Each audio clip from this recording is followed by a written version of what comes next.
Bonjour à tous et bienvenue dans cette nouvelle vidéo. Avant de passer au tutoriel, j'aimerais vous remercier chaleureusement parce que ma chaîne YouTube a dépassé les 500 abonnés. Donc un grand merci à vous. Je vous propose de faire une petite FAQ pour célébrer ça. Alors si vous ne savez pas ce qu'est une FAQ, c'est très simple. Il s'agit tout simplement de répondre à vos questions. Donc vous pouvez me poser vos questions en commentaire, que vous regardiez cette vidéo sur Facebook ou sur YouTube ou sur mon blog, peu importe. Je lis tous vos commentaires partout, donc il n'y a pas de souci, je le verrai. Donc je vais faire la liste de toutes vos questions et puis je consacrerai une vidéo entière pour y répondre jeudi prochain. Donc avant de vous laisser avec le tutoriel, deux petits conseils pour dessiner une bouche réaliste. Ne surtout pas laisser les lignes de construction autour des lèvres parce que sinon c'est l'effet crayon à lèvres assuré. Et également gardez à l'esprit que là je fais une bouche seule, je ne fais pas un portrait entier. Ce qui veut dire que je peux me permettre de forcer les contrastes pour faire de beaux reliefs, mais si vous faites le portrait de quelqu'un en entier, si vous forcez trop les contrastes de sa bouche, vous aurez un effet un petit peu bizarre. En particulier si vous dessinez un homme. Si vous faites votre portrait en couleur, il vaut mieux choisir une couleur assez proche de celle de la peau, vraiment juste un ton au-dessus. Idem si vous faites un enfant, c'est encore plus important peut-être même. Et si vous faites une femme, à moins qu'elle porte du rouge à lèvres, ce conseil est valable également. Si vous travaillez en noir et blanc, la bouche doit être également à peine plus foncée que le reste de la peau pour que l'on n'ait pas l'impression que votre sujet porte du rouge à lèvres. Et ben c'est parti pour le tutoriel. Avant de dessiner la bouche, j'ai dessiné le nez pour vous montrer comment utiliser le nez comme point de repère pour pouvoir placer correctement votre bouche et dans les bonnes proportions. Donc ce que j'ai fait, c'est que j'ai utilisé la largeur entre les deux ailes du nez comme un étalon. C'est-à-dire que sur mon modèle, j'ai pris cette distance. Alors avec mon crayon, on voit que j'ai mesuré de la mine jusqu'à mon pouce. J'ai mesuré donc la distance entre les deux ailes du nez. Et ensuite, j'ai comparé cette distance avec la distance entre le bas du nez et l'endroit où les lèvres se rejoignent. Donc vraiment la bouche, pas le haut des lèvres, mais la bouche.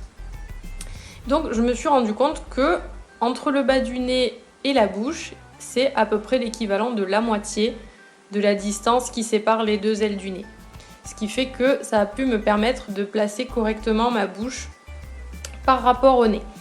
Ensuite, j'ai tracé deux lignes verticales qui sont tombées donc de chaque côté des ailes du nez.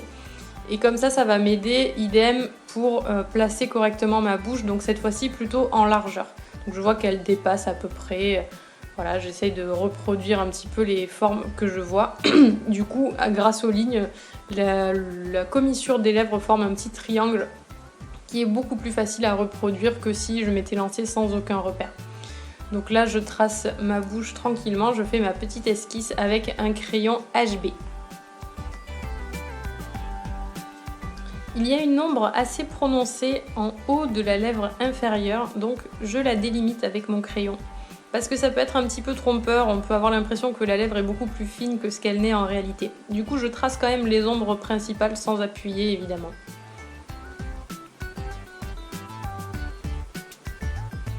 Alors l'endroit où les lèvres se rejoignent, ce n'est pas une ligne parfaite. C'est une ligne qui a des creux, des bosses, donc c'est important de les représenter, c'est ça qui va rendre votre bouche plus réaliste. Là, je fais l'ombre avec le crayon le plus foncé dont je dispose, qui est un crayon 8B. Et encore, je n'appuie pas énormément pour l'instant, je vais venir foncer ça au fur et à mesure. Donc là, j'ai repris un 2B pour les parties qui sont moins ombrées que l'endroit où les lèvres se rejoignent, mais quand même qui ont une certaine intensité. Les traits que je trace pour remplir mes lèvres donc sont dans le sens des courbes. Si vous regardez bien une bouche, il y a plein de petites courbes qui partent du centre de la bouche vers l'extérieur. Donc déjà à ce stade-là, je suis les courbes et là je suis en train de le remplir dans l'autre sens pour essayer de créer vraiment le volume. Donc mes traits se croisent en fait, mais ils gardent quand même un certain arrondi dans un sens comme dans l'autre pour essayer de lui donner son côté charnu.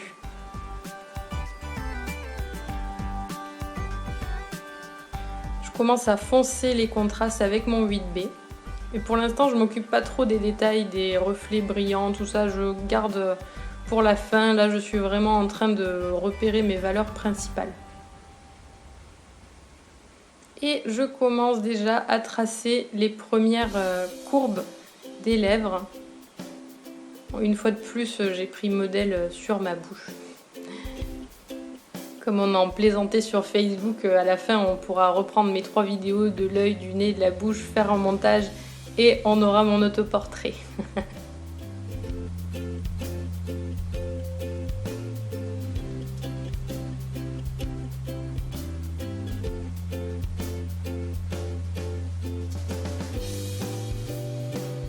Avec mon fameux stylo gomme, je viens tracer les zones plus lumineuses. Généralement, il y a une zone lumineuse tout près d'une des courbes. Ça lui donne plus de relief. Et là, je prends mon estompe pour la première fois depuis le début de ce dessin et je m'en sers pour adoucir tout ça.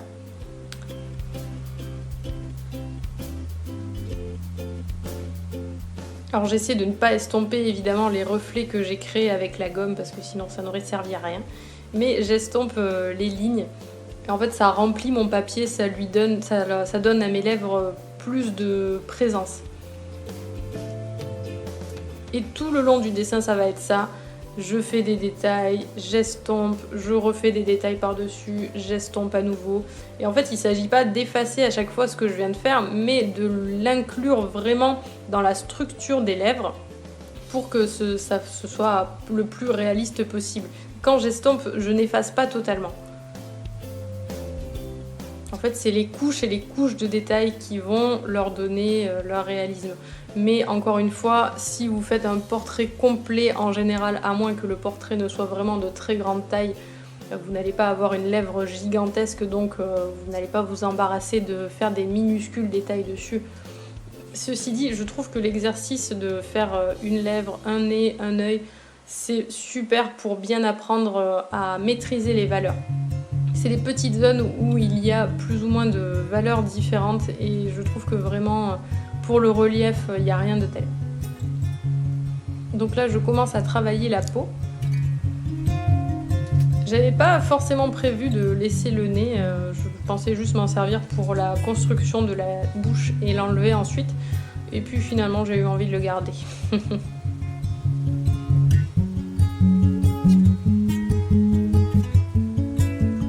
Donc même quand je construis ma peau, alors d'habitude je la crayonne pas, j'utilise juste le coton qui contient déjà du graphite.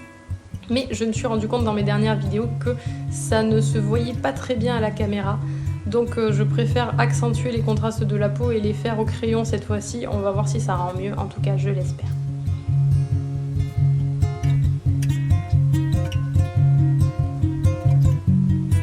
On voit pas très bien ce que je fais, mais en gros, quand vous faites un reflet lumineux, c'est bien de venir le souligner avec un crayon pour lui donner vraiment, pour cerner son contour et pour qu'il se voit mieux.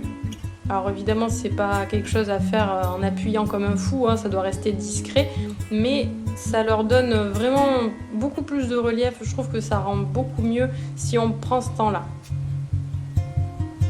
Au-dessus de la lèvre supérieure il y a toujours une zone assez lumineuse, donc je la fais avec mon stylo gomme et puis je viens adoucir en estompant. Très généralement quand vous faites un portrait il y a une ombre sous la lèvre inférieure. Ce n'était absolument pas le cas sur mon modèle, je pense que ça vient de la lumière et certainement ça dépend aussi des lèvres. Il y en a qui sont plus ou moins charnues, donc l'ombre est plus ou moins marquée. Du coup, bon, comme c'était pas sur mon modèle, je ne l'ai pas reproduite, mais voilà, sachez que très souvent, sous la lèvre inférieure, on a une ombre très marquée, très dure. N'oubliez pas ce que je vous ai dit au sujet des lignes de construction, il faut bien sûr qu'elles ne se voient pas.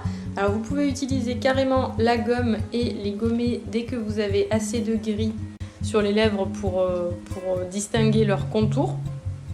Moi ce n'était pas nécessaire de gommer parce que avec mon estompe j'ai vraiment bien inclus la ligne de construction dans le reste du gris des lèvres. Et là je fais un petit peu le nez pour que ce soit plus joli, plus sympa. Et ça vous permet de voir en même temps comment j'utilise les ombres pour faire sortir le nez. et je n'utilise pas de ligne. C'est vraiment uniquement de l'ombrage, de l'estompe, et il ressort grâce à ce contraste entre l'ombre et la lumière.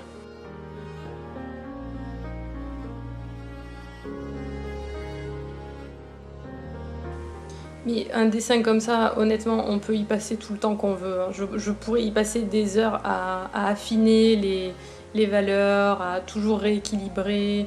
Et au final, bien sûr, plus vous passez de temps sur votre dessin, plus ce sera impressionnant. Maintenant, bon, il faut trouver le juste milieu.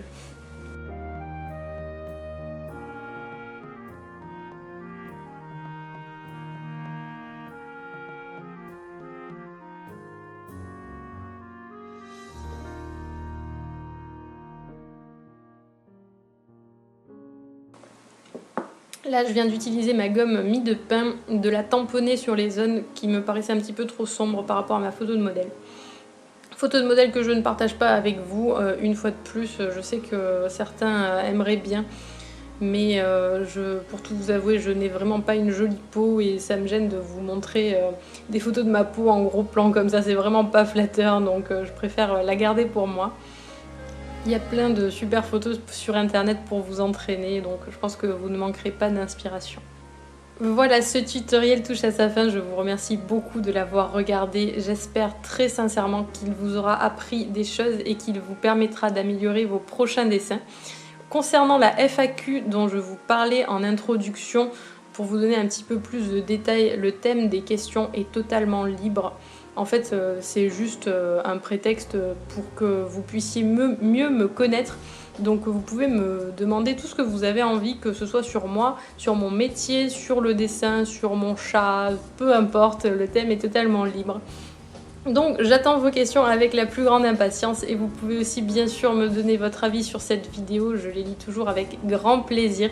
Si vous avez aimé, je vous invite à mettre un petit like, un petit pouce vert sur YouTube. Comme ça je saurai que ça vous a plu et moi je vous fais de très gros bisous et je vous dis à la semaine prochaine pour la vidéo spéciale.